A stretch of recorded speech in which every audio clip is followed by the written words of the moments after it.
Vibe coding has become all the rage these days. Visual Studio Code has not been left behind. Let's look at the three modes you can use in Visual Studio Code to create your code.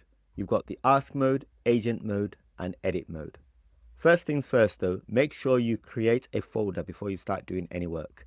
Here you can see that I have created a folder, I've called it Demo, and inside there is another subfolder called Docs. And inside Docs, I've got some other file folders. I've got a requirement MD. You don't necessarily need that, but you must have a folder structure because that's how the AI will be able to follow all your work. Let's go into the different modes we've got in Visual Studio Code GitHub Copilot. Now, to get into the modes, you can either use the shortcut or you simply click on modes, and here we are. First of all, I'm in the Ask mode, and you can see you've got Ask, Agent, and Edit. I'm going to start with the Ask mode. And then you select the AI model you want to use. Now, I've got quite a few here. If you are paying for your Copilot, then you will probably have these also. If not, you're going to have the free versions. Now, the free versions are sufficient for both the Ask mode and the Edit mode. So first of all, I'm going to choose Ask mode here, where you simply ask questions, very simple questions. So for example, we could say, explain what a product requirements document is. And if I click on send now, that's going to go off and bring me the answer, and you'll be able to read the answer here. I'm not going to do that. You can go and play about with that yourself. Very easy to do. Let's go to the edit mode. I'm going to use agent mode last.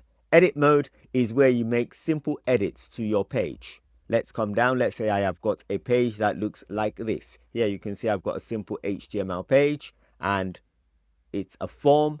And if you take a close look, you can see that on this particular form, let me place.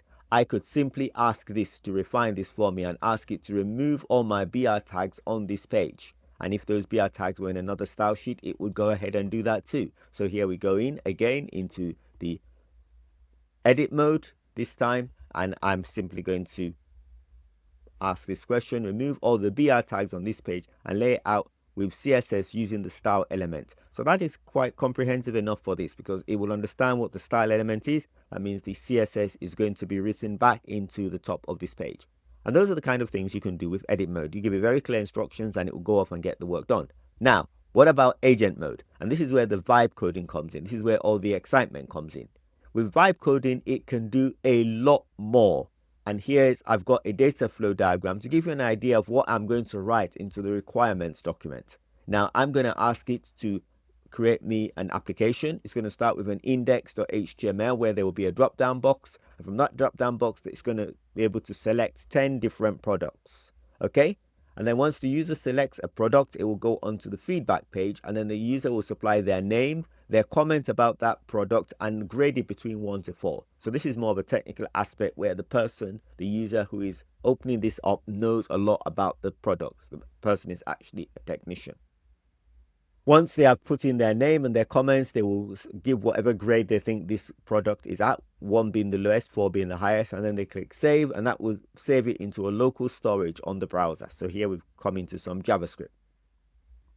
There will also be a logs page, and if they click on that logs page, they will be able to see all the items that are saved inside the local storage of the browser. Again, using JavaScript, HTML, some CSS there. Then you've got a display page. So if when they open up the logs page, they select a particular item, that will display all the details about that item that they've selected. Okay, it's product ID and all the comments that have been put in about it. Then there'll also be a backup page. And when they click on that backup, that is a form which now extracts all the information out from the local storage and sends it up to the server. So by using post, it's going to use that form and send it now onto a live server. And this server is going to be running PHP. So there'll be a sample backup.php waiting on the server, which is going to receive all that information and write it into a sample backup.csv. So the first page that picks it up will be a sample backup.php. That's the page waiting on the server, a sample backup.php. And when that sample backup.php will save all the information into a sample backup.csv file. And then that redirects them to a backup.php, which is also on the server, which will read all the information inside the CSV file and display it to the user as a table. So here we've gone right from a simple HTML. We've now gone into JavaScript, which is client-side programming language, and then we're going to a server-side programming language. And all of this can be done for you by your agent. One way you could do this is to write all that information into a product requirement document, and then simply open that product requirement document.